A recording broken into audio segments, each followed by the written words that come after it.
এটা হাদিসে কুদসি, আল্লাহ তাআলা নিজে বলছেন কথাগুলো সরাসরি আমাদের কাছে। ফাইন কানা সাওমু ইয়াউমি আহাদিকুম, কাজে কি তোমাদের যেদিন রোজার দিন হয়, ফালা ইয়ারফুস, সেই যেন সেদিন কোনো ধরনের ফাহেসা কথা না বলে, মন্দ কথা না বলে। আর ওয়ালা ইয়াসখাব, এবং কোনো ধরনের চিল্লাচিল্লি না করে, চিৎকার না করে।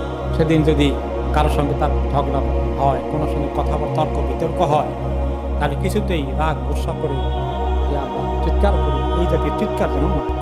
ওয়ালা ইয়া ঝাল, জাহেলের মতো কোনো আচরণ যেন না, মূর্খতার আচরণ যেন না, মানুষের সঙ্গে যেন দুর্ব্যবহার না করে, কাউকে যেন গালমন্দ না বলে, কারো গীবত যেন না করে।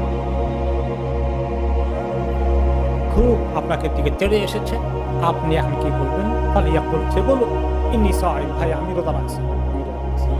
এভাবে করে শেষ করে পড়বে, কেটে পড়বে।